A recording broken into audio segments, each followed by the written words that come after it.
মাদ্রাসার ছাত্র আশ্চর্য হয়ে গেলেন, ডাক দিয়ে বলে, নবাবের স্ত্রী, আপনি সম্মানিত মহিলা, আমি মাদ্রাসায় পড়ি, কেন আপনি আপনার বেডরুম পর্যন্ত আমাকে নিয়ে আসলেন আমি জানতে চাই। এবার নবাবের স্ত্রীর চরিত্র পরিবর্তন হয়ে গেল। ডাক দিয়ে বলে, যুবক, ও যুবক, তুমি কি এখনো টের পাও নাই, বোঝো নাই? একজন রমণী কেন তা কোনো পরপুরুষকে বেডরুমের পর্যন্ত নিয়ে আসে, এটার ভিতরে কি কারণ থাকতে পারে? মাদ্রাসার ছাত্র চোখের পানি ছেড়ে দিয়ে ডাক দিয়ে বলে, নবাবের স্ত্রী, খবরদার খবরদার, আপনি আমার সাথে কোনো খারাপ আচরণ করবেন না। আমি মাদ্রাসায় পড়ি, আল্লাহকে ভয় করি, আমি জানি আল্লাহ বলেছেন, লা তাকরাবুজ জিনা ইন্নাহু কানা ফাহিশাতাও ওয়া সাবিলা। জোরে কোন মারহাবা।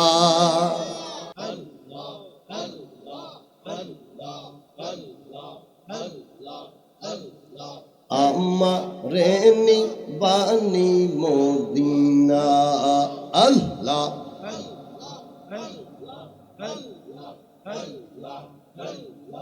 আমারে নিবানি মদিনা, ও দয়াল নবীজি, আমারে মদিনা নিবানি। আল্লাহ, মাশাআল্লাহ, মারহাবা। সবারে মদিনা নীলা, আমি কান্দি রাস্তায় রাস্তায়, সবাকে মদিনা নীলা, আমি কান্দি প্রেম জালা। আল্লাহ, তোমায় খুঁজে আমার চোখের পানি, ই দয়াল নবীজি, আমার প্রেম মদিনা দিবানি। আল্লাহ আল্লাহ, লা ইলাহা ইল্লাল্লাহু মুহাম্মাদুর রাসূলুল্লাহ সাল্লাল্লাহু আলাইহি ওয়াসাল্লাম। আমার পাগল মন ওই মদিনার প্রেমে পড়েছে। সবাই আমার সাথে পড়বেন মহব্বতে, আমার পাগল মন। আর একটু আওয়াজ মহব্বতে, আমার পাগল মন ওই মদিনার প্রেমে পড়েছে। এই আমার পাগল মন ওই মদিনা, এই মনকে, ওই মদিনা এই মনকে জাদু করেছে। আমার পাগল মন যে, আমার পাগল মন। জবান এখনো খুলতেছে না। নবীর প্রেম, মহাব্বত, ভালোবাসায় জবানটা বন্ধ রাখলে রাসূলুল্লাহ কষ্ট পাবে, ঠিক কিনা বলেন? আবার পড়েন, আমার পাগল মন যে, আমার পাগল মন ওই মদিনার, জানি না ওই মদিনায় কি আছে মধু, মদিনা মদিনায় আমায় করেছে জাদু। ইয়া রাসূলুল্লাহ বলেন, বলেন, জানি না ওই মদিনায় কি আছে মধু, মদিনা মদিনা আমায় করেছে জাদু। বিশ্বজগৎ নবীর প্রেমে, বিশ্বজগৎ নবীর প্রেমে পাগল হয়েছে। আমার পাগল মন যে, আমার পাগল মন ওই মদিনা এই মনকে, ওই মদিনা এই মনকে জাদু করেছে। আমার পাগল মন যে, আমার পাগল মন ওই মদিনার নবী, আমার জানের জান, আমার প্রাণের প্রাণ, নবীজিকে দেখার লাগি মন করে আনচান। জোরে মারহাবা। মদিনায় আমার জান, আমার প্রাণের প্রাণ, নবীজিকে দেখার লাগি মন করে আনজান। ওই মদিনার সবুজ মিনার, ওই মদিনার সবুজ মিনার মনটা ছুঁয়েছে। আমার পাগল মন এই আমার পাগল মন ওই মদিনায়, এই আমার পাগল মন ওই মদিনায়, ওই মদিনা এই মনকে, ওই মদিনা এই মনকে পাগল করেছে আমার পাগল মন। জোরে কোন মারহাবা। নূরে মদিনা মাদ্রাসা মৌলভীবাজার চকবাজার কুমিল্লা কর্তৃক আয়োজিত আমার অত্যন্ত স্নেহের আজিজ হযরতুল আল্লামা মাওলানা মুফতি শাহজালাল অত্যন্ত পরিশ্রম করে এই মাদ্রাসাটি প্রতিষ্ঠা করেছেন। আজকের এই মাহফিলের সম্মানিত সভাপতি, উপস্থিত আমার অত্যন্ত প্রিয় মানুষ, এই মৌলভীপাড়া কেন্দ্রীয় মসজিদের সম্মানিত ইমাম ও খতিব, গোবিন্দপুর হাতিমিয়া সিনিয়র মাদ্রাসার সহকারী অধ্যাপক হযরতুল আল্লামা মাওলানা সাদেকুর রহমান মুজাদ্দিদি, আমার স্নেহের আজিজ অনেক উলামায়ে কেরাম এখানে বয়ান করেছেন। উপস্থিত অত্র এলাকার গণ্যমান্য ব্যক্তিবর্গ, স্কুল কলেজ ইউনিভার্সিটি মাদ্রাসার শিক্ষার্থী ভাইয়েরা, পর্দার আড়ালের অবলা সবলা মা ও বোনেরা, সকলের প্রতি আমার সালাম। আসসালামু আলাইকুম ওয়া রাহমাতুল্লাহি ওয়া বারাকাতুহু। সর্বপ্রথম সেই মহান প্রতিপালকের দরবারে অসংখ্য অগণিত শুকর ও সুজুদ পেশ করছি যে আল্লাহ পাক আজকে আমাকে আলোচক হিসাবে, আপনাদেরকে শ্রোতা হিসাবে এই জান্নাতের বাগিচায় আমার নবীর ঘর মাদ্রাসার মাহফিলে আসার বসার সুযোগ দান করে দিয়েছেন। এজন্য সকলে শুকরিয়া তান আদায় করি আলহামদুলিল্লাহ। উচ্চ আওয়াজে বলি আলহামদুলিল্লাহ। আমরা আল্লাহকে ভালোবাসি কি বাসি না? আওয়াজ দিবেন, বাসি কি না? আমার প্রিয় নবীকে আমরা ভালোবাসি কি না? বাসি। আল্লাহ এবং আল্লাহ রসুল ছাড়া আমাদের কেউ আপন নাই, ঠিক কিনা বলেন? আমাদের চরম আত্মীয়, পরম আত্মীয়, আত্মার আত্মীয়, আমাদের মহাব্বত যাদের সাথে, আল্লাহ এবং আল্লাহ রসুল, এই দুই সত্তা ছাড়া আমাদের আপন কয়জন আছে? ঠিক কিনা বলেন? দুনিয়াবি আপন তো অনেকেই আছে, হাকিকতে বান্দার আপন আল্লাহ এবং তার রসুল। যদি করেন মারহাবা, উচ্চ আওয়াজে বলেন মারহাবা। আজকে নূরে মদিনা মাদ্রাসা, এই মাদ্রাসার মাহফিল, এটা কোনো সাধারণ মাহফিল নয়। আমি কোরআনুল কারিম থেকে সূরা আর রহমানের কয়েকটি আয়াত তালাওয়াত করেছি, ছোট্ট একটি হাদিস আমি তালাওয়াত করেছি। এই দুইটার উপরে ভিত্তি করে কয়েকটা কথা বলবো, তারপরে একটু রসুলুল্লাহকে সালাতু সালাম জানিয়ে আখরি মোনাজাত করে আপনাদের কাছ থেকে বিদায় নিয়ে যাব। আপনারা একটু সময় দিতে রাজি আছেন? হাত তুলে দেখান সবাই, একটা নারা দেন, নারায়ে তাকবীর, নারায়ে তাকবীর, নারায়ে রিসালাত, নারায়ে রিসালাত, আহলে সুন্নাত ওয়াল জামাত, জোরে বলেন মারহাবা। প্যারা হাজিরিন, এই কোরআনুল কারিমের আয়াতে কারিমার মধ্যে আল্লাহ পাক দয়াময় আল্লাহ, মহান করুণাময় আল্লাহ কি বলেছেন? আর রহমান আল্লামাল কোরআন, জোরে কন্যা মারহাবা। আমাদের দয়াল আল্লাহ রহমান যিনি, সেই আল্লাহ কি করেন? আল্লামাল কোরআন, তিনি কি করেছেন? কোরআন শিক্ষা দিয়েছেন। এটা, এই যে কোরআনের শিক্ষা আমরা পেয়েছি, এটা আল্লাহর বিশেষ একটি রহমত, ঠিক কিনা বলেন? পৃথিবীতে অনেক ধরনের শিক্ষা আছে কি নাই? আওয়াজ দেবে আছে কি নাই? এলেম প্রধানত দুই প্রকার, একটা হলো এলমে রহমানি, আরেকটা হলো এলমে শয়তানি। শয়তানি এলেম আছে কি না? কথা বলেন আছে কি না? আর রহমানি এলেম কোনটা? যেই এলেমটা হলো কোরআন এবং হাদিসের এলেম। সুবহানাল্লাহ কইতেন না? যেই এলেমটা কি কোরআন এবং হাদিসের এলেম, যেই এলেম অর্জন করলে মানুষ অপদার্থ থেকে পদার্থ হয়। মারহাবা কইতেন না? আর যদি কন্যা মারহাবা। আপনি দেখবেন একটা শিক্ষিত লোকের অ্যাটিটিউড, আচার ব্যবহার, আর একটা অশিক্ষিত লোকের আচার ব্যবহারের মধ্যে পার্থক্য আছে কি না? আছে না? শিক্ষা, সুশিক্ষা যদি পায় তাহলে দেখবেন যে তার আচার আচরণ, চলন বলন, তার কথা বলার ধরন দেখবেন একটু ভিন্নতা আছে। এই জন্যই তো মাদ্রাসা প্রতিষ্ঠা।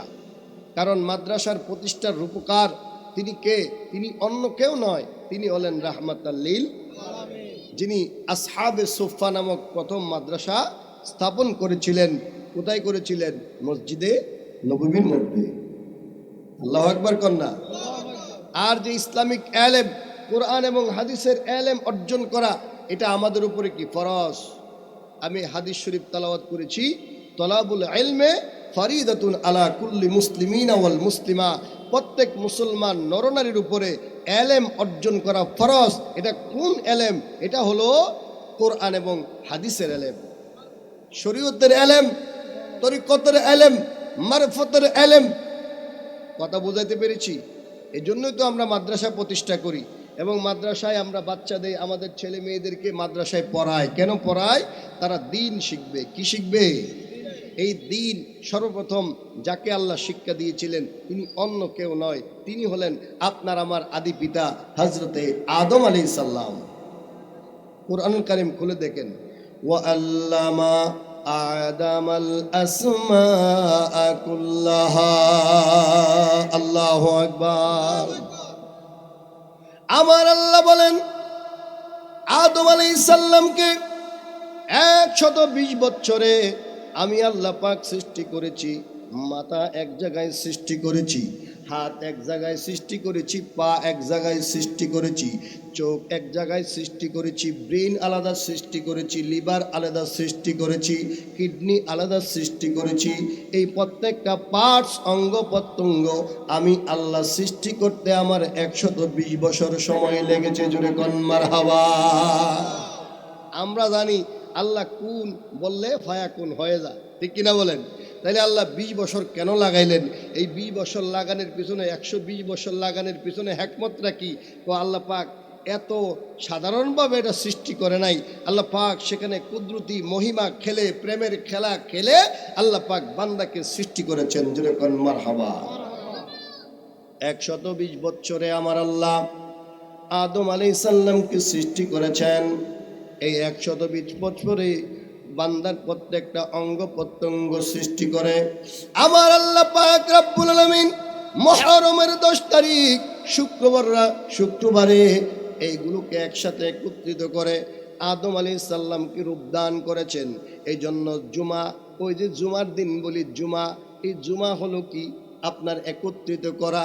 আমার আল্লাহ পাক রব্বুল আলামিন আদম আলাইহিস সালামের প্রত্যেকটা অঙ্গ প্রত্যঙ্গকে একসাথে একটা অবকাঠামো দাঁড় করাইলেন। যেই দিনে, ওই দিনে আদম আলাইহিস সালামের সম্মানে ওই দিনটাকে আল্লাহ ইয়াউমুল জুমা ঘোষণা দিয়েছে। জোরে কোন মারহাবা। আমরা কোন এলেম অর্জন করব? যেই এলেমটা আল্লাহ প্রদত্ত এলেম, ঠিক কিনা বলেন? আমরা আল্লাহ পাক রব্বুল আলামিনের এলেম অর্জন করব, যেই এলেম আমার আল্লাহ আদম আলাইহিস সালামকে শিখালেন। 120 বছরে আদম আলাইহিস সালামকে সৃষ্টি করার পরে আদম ছিল শূন্য। আদম কি ছিল? জোরে কোন কি ছিল? আদম ছিল শূন্য। আমার আল্লাহ পাক রব্বুল আলামিন আদমকে বরাত করলেন। কিভাবে বরাত করলেন? কুরআনুল কারীমে আমার আল্লাহ বলেছেন, খালাকাল ইনসান আল্লামাহুল বায়ান। জোরে কোন মারহাবা। আমার আল্লাহ আদম আলাইহিস সালামকে সৃষ্টি করার পরে এলেম শিক্ষা দিলেন, জ্ঞান শিক্ষা দিলেন। আমি দলিল দিলাম কোরআনুল কারীম থেকে, ওয়া আল্লামা আদামাল আসমাআ কুল্লাহা। আদম আলাইহিস সালামকে এই সৃষ্টি জগতের যত জিনিস আছে, সৃষ্টি জগতের যত উপাদান আছে, সৃষ্টি জগতের মধ্যে যত সৃষ্টির নাম আছে, সমস্ত সৃষ্টির নামগুলোকে আদম আলাইহিস সালামকে শিক্ষা দিলেন। আগে শিক্ষা দেওয়ার পরে আদম আলাইহিস সালামকে বায়ান শিক্ষা দিলেন, বর্ণনা করার যোগ্যতা দিলেন। আজকে যে সমস্ত উলামা কেরাম এখানে ওয়াজ করছে, আগে শিখছে। আগে কি করছে? বলে বলেন না, কি করছে? একটু কথা বলতে হবে। আগে শিখছে, তারপরে বয়ান দিয়েছে। একটা বাচ্চাকে যখন আপনি 4 বছর বয়সে নূরে মদিনা মাদ্রাসায় ভর্তি করায় দিলেন, এই বাচ্চা কিছুই জানে না, আলিফ চিনে না, বা চিনে না, ঠিক কিনা বলেন? সূরা ফাতিহা চিনে না, সূরা ইখলাস চিনে না, কিচ্ছু চিনে না।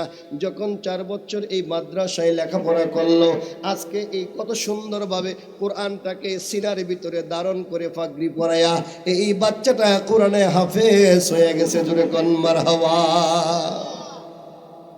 যেই বাবা মা সন্তানকে মাদ্রাসায় দিয়েছে, আজকে যেই সন্তান এই নূরে মদিনা মাদ্রাসা থেকে পাগড়িটা পরে মার কাছে গিয়ে বলবে, আম্মা তোমার 2টা পা দাও, আমি তোমাকে একটু সালাম করি, তোমার পায়ে চুমা দেই, তোমার কপালে চুমা দেই। ও আব্বা, তুমি কত পরিশ্রম করে রিক্সা চালাইয়া, অটো চালাইয়া, সিএনজি চালাইয়া, দোকানদারি, চাকরি বাকরি কত কিছু করে তুমি আমাকে মাদ্রাসায় 4 বছর পড়াইছো। দেখো আজকে আমি কি তাজ পরে আসছি। আমার উস্তাদরা আমাকে, আলেম ওলামা বিশিষ্ট ব্যক্তিরা কি পড়াই দিয়েছে? পাগড়ি পড়াই দিয়েছে। জোরে কন্যা মারহাবা। আরো জোরে বলেন মারহাবা। যেই বাচ্চাটা আলেম হবে, যেই বাচ্চা ইঞ্জিনিয়ার হবে, ডাক্তার হবে, যেই বাচ্চা ফিলোসোফার হবে, টিচার হবে, ওই বাচ্চা যখন এটা অর্জন করে মা বাবারে আগে মেসেজটা দেয়, সংবাদ আগে কারে দেয়? জোরে কন্যা কারে দেয়? মা বাবারে দেয়। সন্তান যদি মানুষ হয়, লাভটা কার হয়? মা বাবার হয়। টিচারের লাভ কি? দেখলে একটু কদম বসি করবে, সালাম দিবে, দোয়া চাইবে, ঠিক কিনা বলেন? না, আমিও একজন টিচার, এখানে অনেক টিচার আছে, আমিও টিচার। আমার ছাত্রছাত্রী যখন আমার সামনে আসে, আমার পায়ে ধরে সালাম করে, এটাই আমার ভালো লাগে। দোয়া করে, ও স্যার আপনি আমারে পড়াইছেন। ওই কান্দির পারে আমি একদিন এক বাচ্চারে খুব দুষ্টামি করতেছে, তা আমি ক্লাসে খুব তাকে মাইট দিলাম। মাইট দেওয়ার পরে আমি আমার প্রধানের কাছে আনলাম প্রতিষ্ঠানের, বললাম যে স্যার তে তো খুব দুষ্টামি করতেছে, কি করতাম? ও আরে, তারা ডাক দিয়ে কো, আমি কি তোরে স্কুল থেকে বের করতাম না স্যারেরে বের করতাম? ছেলেটা বুঝলো, রিয়েলাইজ করলো, বুঝলো। বুঝার পরে সে বলল যে না স্যার, আমার দোষ, স্যারের কোনো দোষ নাই। তো স্যারের বলেন যে মাফ করে দেওয়ার জন্য পাওয়া ধরে রয়েছে, স্যার মাফ করে দেন। 10 বছর পরে এই ছেলের সাথে দেখা, কান্দির পরে পিছন দিকে দৌড়ায় ধরছে আয়সা, স্যার আমার চিননি, আমি তো তাকে চিনতেছি না। সুবহানাল্লাহ কন্যা।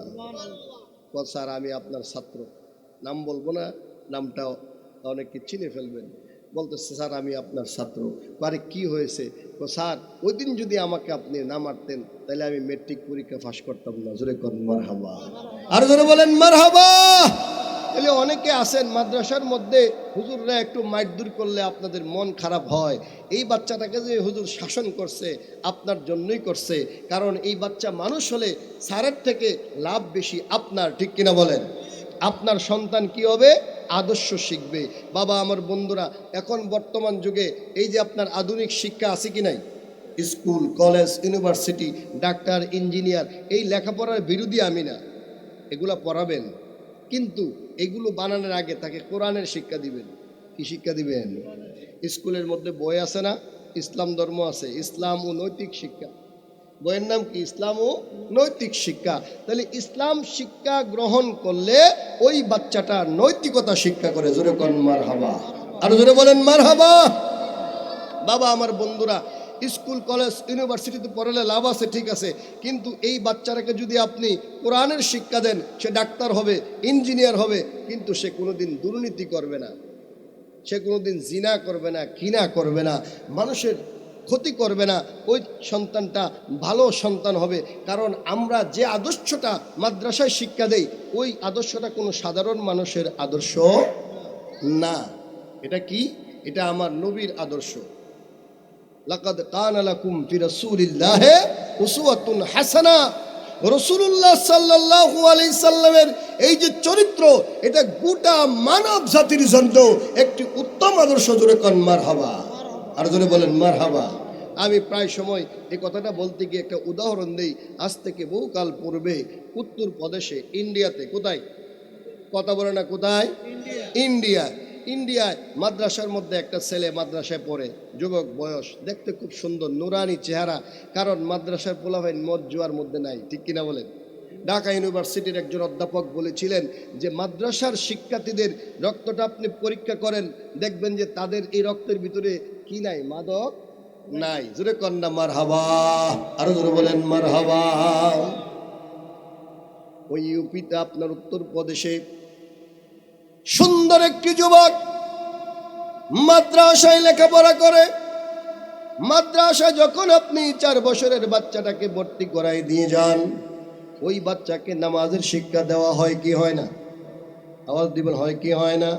ওই বাচ্চা কোরআন কারিম শিক্ষা গ্রহণ করে কি করে না? যখন বাচ্চাটা কোরআন শিক্ষা করে, এটাকে বলা হয় তলাবা। কি বলা হয়? তলাবা, ছাত্র। ওই বাচ্চা যখন রাস্তার মধ্যে হাঁটে, আমার আল্লাহ পাক রব্বুল আমিন ফেরেশতাদেরকে ডাক দিয়ে বলে, ও আমার ফেরেশতারা, ওই যে দেখো তলাবুল ইলম মাদ্রাসার মধ্যে হাঁটতে, মাদ্রাসা থেকে বের হয়ে বাড়িতে যাচ্ছে, বাড়ির থেকে মাদ্রাসায় আসছে, বিভিন্ন দিকে ওই বাচ্চাটা পদচারণা করে। আল্লাহ পাক রব্বুল আমিন ডাক দিয়ে বলে, ও আমার নূরের ফেরেশতারা, তোমরা দৌড়াইয়া যাও, দৌড়াইয়া যাও। ওই যে তলাবুল ইলম মাদ্রাসার মধ্যে লেখাপড়া করে বাচ্চাটা কোরআন শিক্ষা করে, হাদিস শিক্ষা করে, ওই বাচ্চার কদমের নিচে তুমি নূরের গিলাফ বিছায়া দাও। জোরে কোন মারহাবা। তো ইউপিতে এই বাচ্চাটা মাদ্রাসায় যায়, দেখতে খুব সুন্দর, দেখতে খুব, পাগড়ি পরে, খুশবু লাগায়, আতর লাগায়। মাদ্রাসার মধ্যে বাচ্চা পড়াইলে আবার টিচাররা কিন্তু আতর দেওয়া শিখায়, আতর দিবা। কারণ আমার রসুল আতরকে খুব পছন্দ করতেন। আমার রসুল সাহাবা কেরামকে বলতেন, 2টা জিনিস আমার কাছে খুব প্রিয়, একটা হলো খুশবু, আরেকটা হলো সতী সাধুবী নারী। জোরে কন মারহাবা। বর্তমান যুগে সতী সাধুবী নারী পাওয়া বড় কঠিন, ঠিক কিনা বলেন? স্কুল, কলেজ, ইউনিভার্সিটিতে যেভাবে আপনার অ্যাফেয়ার চলে, ভালোবাসা, এদেরকে বলে কি, লিভ টুগেদার। কি বলে? একটু খোলাখুলি বলতেছি, লিভ টুগেদার চলে। বিবাহ বহির্ভূত সম্পর্ক, ছেলে মেয়ে একসাথে, বিভিন্ন বাসায়, ফ্ল্যাট বাসায় এখন বর্তমানে, সেখানে ভাড়া নিয়ে প্রেম ভালোবাসা করে ইউনিভার্সিটিতে 4-5 বছর পরে ছেলে মেয়ে একসাথে থাকে। জোরে কন্যা ওয়াজুবিল্লাহ। এখন সচ্চরিত্র মেয়ে পাওয়া বড় কঠিন, ঠিক কিনা বলেন? আমি যেটা বলতেছিলাম, মাদ্রাসায় যখন আপনি দিবেন, নৈতিক শিক্ষা শিখবে, কোরআনের শিক্ষা শিখবে, হাদিসের শিক্ষা শিখবে। এই বাচ্চা, যুবক বয়স, মাদ্রাসা থেকে বাড়িতে আসা যাওয়া করে, কত সুন্দর চেহারা, নুরানি চেহারা। এই যুবক ছেলেটা মাদ্রাসা থেকে যখন বাড়িতে আসা যাওয়া করে, আমরাও 4-5 মাইল দূরে গিয়ে মাদ্রাসায় লেখাপড়া করছি। এখন ঘরের সামনে স্কুল আছে কি নাই? অলিতে গলিতে মাদ্রাসা আছে কি নাই? আমরা 4-5 মাইল হেঁটে হেঁটে গিয়ে মাদ্রাসায় লেখাপড়া করেছি, কিতাব নিয়েছি। কিতাব পলিথিন ব্যাগের মধ্যে, এখন কত সুন্দর ব্যাগ, ব্যাগের ভিতরে কাদের মধ্যে ঝোলায়া, উত্তম পোশাক পরায়া মা বাবা বাচ্চাকে স্কুলে পাঠায়। আমাদের যুগে আমরা অনেক সময় স্যান্ডেল ছাড়াও মাদ্রাসায় গিয়েছি, লঙ্গি পরে মাদ্রাসায় গিয়েছি। আমার কাপড় ভিজায়া আমরা গামছা দিয়া আপনার কি করছেন, বর্ষাকালে আমরা আপনার বিল পার হয়ে মাদ্রাসায় গেছি, কত কষ্ট করেছি। এরকম যুবক উত্তর প্রদেশে, এই যুবকটা প্রতিদিন মাদ্রাসায় আছে, আবার বাড়িতে যায়। এই ঘটনা কন্টিনিউ চলতেছে। যেই পথে ওই যুবকটা মাদ্রাসায় আসে যাওয়া করে, এই পথের মধ্যে একটা নবাব বাড়ি আছে। আমাদের কুমিল্লাতে নবাব বাড়ি আছে নি, রয়্যাল ফ্যামিলি। এটা কি রয়্যাল ফ্যামিলি? আর যারা আরব দেশে আছেন, আমির আছে কি না? আমির ফ্যামিলি আছে না? আমাদের দেশে নবাব প্রথা ছিল, নবাব বাড়ি। নবাব বাড়ির পাশ দিয়ে যুবকটা প্রত্যেক দিন মাদ্রাসায় আসা যাওয়া করে। বন্ধুরা আমার, বাবারা, গভীর মনোযোগ, অন্তরে কান লাগান। মাদ্রাসায় কেন আপনি সন্তান দিবেন? এই কথাটা একটু শুনে যান। যদি শুনেন তাইলে আপনি কি হবে, আপনার তাকদীর পরিবর্তন হয়ে যাবে, আপনার কপাল পরিবর্তন হয়ে যাবে। আপনার সন্তান যদি আলেম হয়, ওই আলেম হাসরের ময়দানে আপনার মা বাবাকে, আপনার ওই সন্তানটা বিনা হিসাবে জান্নাতে নিয়ে যাবে। জোরে কোন মারহাবা। তো ওই যুবকটা প্রত্যেক দিন আসা যাওয়া করে নবাব বাড়ির সামনে দিয়া। রয়্যাল ফ্যামিলি, কি ফ্যামিলি? কথা বলতে হবে, কি ফ্যামিলি? Royal family. ওই নবাব বাড়ির এক নবাবের স্ত্রী প্রত্যেক দিন এই যুবকটাকে দেখে, কত সুন্দর যুবক রে, আমার বাড়ির সামনে দিয়ে যায়। বেটি প্রত্যেক দিন দেখে ওই মহিলা এই মাদ্রাসার ছাত্রকে দেখে। আর একদিন, দুই দিন, তিন দিন তাকে দেখতে দেখতে একদিন ওই মহিলার অন্তরের মধ্যে তার প্রতি একটু ভালোবাসা তৈরি হয়ে গেল। লাভ কি তৈরি হয়ে গেল? বর্তমান যুগে কি লাভ? ভালোবাসা। ভালোবাসা তৈরি হয়ে গেল। তার অন্তরের ভিতরে কুবাসনা পয়দা হয়ে গেল। নবাব যদি নবাবের স্ত্রী এবার ওই বাচ্চা, ওই যুবকটাকে তার কাছে পাওয়ার জন্য কৌশল অ্যাপ্লাই করেছেন। একদিন কাজের মেয়েকে রাস্তার মধ্যে দাঁড়া করায় রাখলেন। মাদ্রাসা যাওয়ার পথে কাজের মেয়ে যখন ওই মাদ্রাসার ছাত্রের সাথে দেখা হয়ে গেল, ছাত্রকে ডাক দিয়ে বলে, ও মাদ্রাসার ছাত্র, নবাব বাড়ির নবাবের স্ত্রী আপনাকে দেখা করার জন্য বলেছেন, তিনি হয়তো আপনার সাথে কোনো কথা বলবেন। মাদ্রাসার ছাত্র যারা কোরআনের শিক্ষা গ্রহণ করে, হাদিসের শিক্ষা গ্রহণ করে, উত্তম শিক্ষা গ্রহণ করে, ওই বাচ্চাগুলো একটু কি হয়, নতজানু হয়, একটু তারা কি হয়, আদব লেহাজ একটু বেশি থাকে। এই মাদ্রাসার ছাত্র বলে, ঠিক আছে, আমাকে নিয়ে চলো, নবাব বাড়িতে আমি যাব, নবাবের স্ত্রীর সাথে আমি দেখা করব, তিনি কি কথা বলে আমি শুনতে চাই। এবার কাজের মেয়েটা ওই মাদ্রাসার ছাত্রটাকে নবাবের বিবির আপনার বেডরুমের মধ্যে নিয়ে গেছে। সুবহানাল্লাহ কোন। কোথায় নিয়ে গেছে? বেডরুমে। নবাবের স্ত্রী আপনার সাথে কথা বলবে, আর নবাবের স্ত্রী তার কাজের মেয়েটাকে বায়েস করে নিলেন। যেই মাত্র মাদ্রাসার ছাত্র তোলাবা আমার রুমের ভিতরে ঢুকবে, তুমি বের হয়ে যাবে, আমি দরজা লাগাই দিব, আমি তার সাথে কিছু কথা বলবো। নবাবের স্ত্রীর যেমন কাজ তেমন কথা, যেমন কথা তেমন কাজ। এবার ওই মাদ্রাসার ছাত্রকে রুমের ভিতরে নিয়ে গেলেন। রুমের ভিতরে নিয়ে যাওয়ার পরে তাকে একটু আদর আপ্যায়ন করে একটু যখন রুমের ভিতরে নিলেন, নেওয়ার পরে দেখা যায় কাজের মেয়েটা বের হয়ে গেল। নবাবের স্ত্রী আবার দরজা বন্ধ করে দিয়েছে। জোরে কন নাউজুবিল্লাহ। ইসু আলাইহিস সালামের ঘটনা আর কি, ইসু আলাইহিস সালামের ঘটনার মতো। সুবহানাল্লাহ কোন।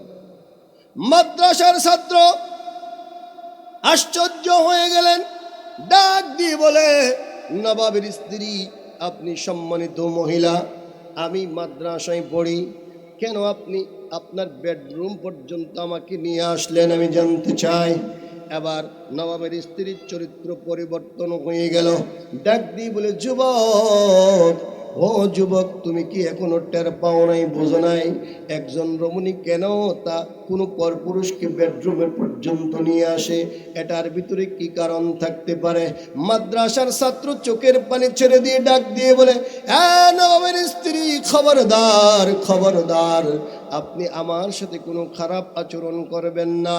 আমি মাদ্রাসায় পড়ি, আল্লাহকে ভয় করি, আমি জানি আল্লাহ বলেছেন, লা তাকরাবুজ জিনা ইন্নাহু কানা ফাহিশাতাও ওয়া সাবিলা। জোরে কোন মারহাবা। এখনো বাচ্চাদের কথা আমার কানে আসতেছে। আমার একটা বদ অভ্যাস আছে, আওয়াজ শুনলে আমি কথা বলতে পারি না।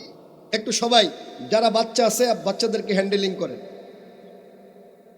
আমরা যারা মাদ্রাসায় পড়ি আমরা জানি আল্লাহ বলছে কি, লা তাকরাবু জিনা ইন্নাহু কানা ফাহিশাতাও ওয়া সাআ সাবিলা। ইসু আলাইহিস সালামকে আল্লাহ এই আয়াত ওয়ালের ভিতরে লিখে দিয়েছিলেন। সুবহানাল্লাহ কইতেন না?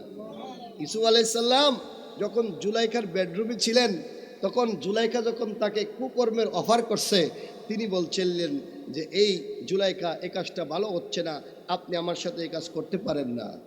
আল্লাহ পাক ওই সময় ইসুফ আলাইহিস সালামকে যে রক্ষা করেছিলেন, কয়েকটা কাজ আল্লাহ করেছিলেন। কয়টা কাজ? কয়েকটা কাজ। তার মধ্যে একটি কাজ হলো, ইসুফ আলাইহিস সালাম যেই রুমের ভিতরে ছিলেন, ওই রুমটাকে একটা দেয়ালকে ওনার জন্য স্ক্রিন টেলিভিশন বানিয়ে দিয়েছিল। সুবহানাল্লাহ কন্যা। এই স্ক্রিন টেলিভিশনের মধ্যে একটা কাজ আল্লাহ করছিলেন, একটা ভিডিও ছেড়ে দিয়েছিলেন। ওই ভিডিওটা অন্য কেউ না, ওই ভিডিওর মধ্যে অন্য কোনো ভিডিও ছিল না। ওই ভিডিওটা ছিল একজন পয়গম্বরের, হযরত ইউসুফ আলাইহিস সালামের আব্বা ইয়াকুব আলাইহিস সালামের। জোরে কন্যা মারহাবা। তাফসীরের মধ্যে আসছে, যখন ইউসুফ আলাইহিস সালাম ওই রুমের ভিতরে ছিলেন, তখন ইউসুফ আলাইহিস সালামের এই বেডরুমের ভিতরে স্ক্রিন টেলিভিশন আল্লাহ চালু করে দিয়েছিলেন। আর এই টেলিভিশনের ভিতরে ইয়াকুব আলাইহিস সালাম উপস্থিত হয়ে গিয়ে ইউসুফ আলাইহিস সালামকে এই যে শাহাদত আঙ্গুল আছে না, এই শাহাদত আঙ্গুল দুই দাঁতের মধ্যখানে এইভাবে রেখে চিমটিকাতে বলেছিলেন, ইউসুফ খবরদার, তুমি কিন্তু জিনার কাছে যাইও।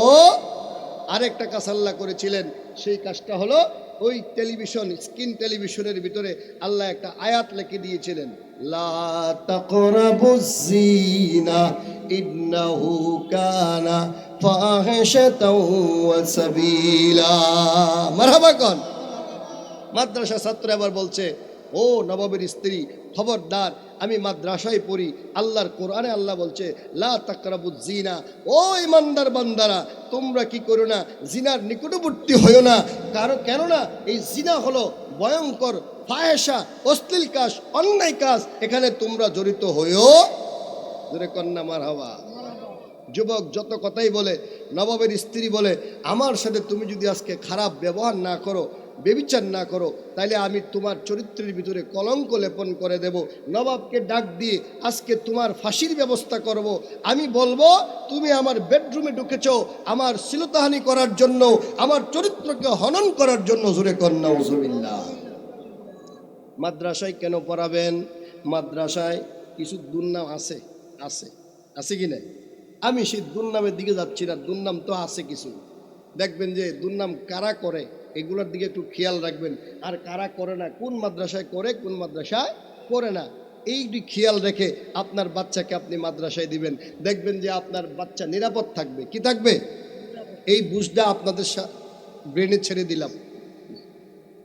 বাবা আমার বন্ধুরা, এবার নবাবের স্ত্রী যখন তাকে একটা বেকায়দার মধ্যে ফেলে দিলেন, মাদ্রাসার ছাত্র আল্লাহকে ডাক দিয়ে বলেন, হ্যাঁ মাবুদ, ও মাওলা, আমি ইউসুফ আলাইহিস সালামের মতো বন্দী হয়ে গেলাম, একটা ষড়যন্ত্রের মধ্যে গ্রেফতার হয়ে গেলাম। আল্লাহ গো, তুমি ছাড়া আমাকে এখান থেকে কেউ রক্ষা করতে পারবে না। সে তো কোনো নবী না, আল্লাহ কুদরতিভাবে তাকে সেভ করে নিয়ে আসবেন। এই বান্দা হঠাৎ করে তার ব্রেনের ভিতরে একটা চিন্তা অ্যাপ্লাই হলো, চিন্তা তৈরি করলো কিভাবে এখান থেকে বাঁচা যায়। এবার মাদ্রাসার ছাত্র ডাক দিয়ে বলে, এই নবাবের স্ত্রী, আমি একটু হাজতখানায় যাব, আপনাদের টয়লেটটা কোন দিকে একটু দেখাই দেন। টয়লেট শেষ করে হাত মুখ ধুয়ে এসে আপনার সাথে আমি ব্যভিচারে লিপ্ত হবেও। বাসার তো একটা কৌশল আল্লাহ কি করবে, অ্যাপ্লাই করে দিবেন। কারণ বাসার যে আপনার এই যে কৌশল, এটা আল্লাহ পাক রব্বুল আলামিন তার ব্রেনের ভিতরে তৈরি করে দিয়েছেন। যুবক এবার যখন বাথরুমের কথা বললেন, ওয়াশরুমের কথা বললেন, কাজের মেয়েকে ডাক দিয়ে, নবাবের স্ত্রী ডাক দিয়ে বলে, ও কাজের মেয়েরে, তুমি এই যুবকটাকে আমার ওয়াশরুমটা দেখাইয়া দাও, ল্যাট্রিন যেটাকে বলে টয়লেট, ওই টয়লেটটা দেখাইয়া দাও। এবার মাদ্রাসার ছাত্র টয়লেটের ভিতরে ঢুকলেন। সুবহানাল্লাহ। পায়খানার কোনো ব্যাগ নাই, পায়খানার ব্যাগ নাই। সে চিন্তা করলো টয়লেটে গিয়া দেখি একটা কিছু করা যায় কিনা। টয়লেটে যাওয়ার পরে আবার সে বলতেছে, আল্লাহ, আমার পেটের ভিতরে কোনো পায়খানা নাই, ময়লা নাই, তুমি আমার একটু পায়খানার ব্যাগ দাও। সুবহানাল্লাহ কোন। এবার যুবক মাদ্রাসার মধ্যে আপনার এই মাদ্রাসার ছাত্র এবার টয়লেট যাওয়ার পরে বাথরুম অনেক কষ্ট করে একটুখানে করলেন, পায়খানা করলেন। পায়খানা এবার তার হাতের মধ্যে নিয়ে নিলেন। কি কোথায় নিছে? হাতের মধ্যে পায়খানা নিয়া এবার এই পায়খানাটাকে চেহারার মধ্যে মাখলেন, জামার মধ্যে মাখলেন, তার সমস্ত শরীরের মধ্যে পায়খানা মাখলেন। সুবহানাল্লাহ। যুবক এবার পায়খানা মেখে টয়লেট থেকে বের হলেন। নবাবের স্ত্রী ডাক দিয়ে বলে, আরে কোন খাটাসে নিয়ে আসছো? কোন খাটাস? আমরা কি করি? খাটাস। কোন খাটাসে নিয়ে আসছো? যার কোনো চরিত্র নাই, যার কোনো রুচি নাই, মানুষ কি নিজের মলমূত্র নিজের চেহারার মধ্যে মাখতে পারে, জামার মধ্যে মাখতে পারে? তাড়াতাড়ি তাকে আমার রুম থেকে বের কর, জোরে কোন মারহাবা। মাদ্রাসার ছাত্র এবার রুম থেকে বের হয়ে আসলেন, পায়খানা সাথে কিতাব আছে, কিতাবগুলো কোনো রকমভাবে নিলেন।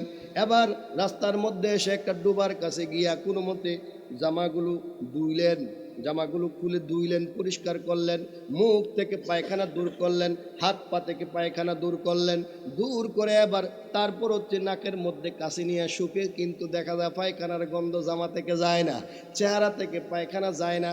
সুবহানাল্লাহ কইতেন না? পায়খানার গন্ধ যায় না, তারপরও আবার মাটি দিয়া মিশায় একটু কাপড়টা ধুইলেন, ধোয়ার পরে ময়লাযুক্ত ভিজা কাপড় পরে পায়খানার গন্ধ কিন্তু এখনো আছে। এই বাচ্চা মাদ্রাসার মধ্যে চলে গেলেন, কিতাবগুলো তার কাঁধের মধ্যে। কোথায় আছে কিতাব? জোরে কন্যা, কিতাব কোথায়? কাঁধের মধ্যে কিতাব। ক্লাস শুরু হয়ে গেছে, বুখারী শরীফ পড়াচ্ছে উস্তাদ ক্লাসের মধ্যে। এবার ওই কিতাবগুলো নিয়ে যুবক মাদ্রাসার মধ্যে প্রবেশ করলেন। উস্তাদ আশ্চর্য হয়ে গেল, যেই যুবকটা সবার আগে ক্লাসের মধ্যে আসে, এই যুবক আজকে সবার পরে আসলো, কারণ কি? উস্তাদ একটু দেখলেন এই যুবকের কাপড় চুপড়ে ভিজা। যেই মাত্র যুবকটা ক্লাসের ভিতরে প্রবেশ করলেন, উস্তাদ বলেন, ও যুবক রে, তুমি কোন ধরনের পারফিউম আজকা দিয়ে আসছো? আমার জীবনে কত খুশবু আমি ব্যবহার করেছি, দামি দামি আতর ব্যবহার করেছি, স্যান্ড ব্যবহার করেছি, আজকে মনে হয় জান্নাত থেকে তুমি মেশকো জাফরান পরে ক্লাসের মধ্যে আসছো, জোরে কোন মারহাবা। সুবহানাল্লাহ কন্যা। এই মাদ্রাসার ছাত্রর শরীর থেকে এবার মেশকো জাফরানের গন্ধ বের হচ্ছে।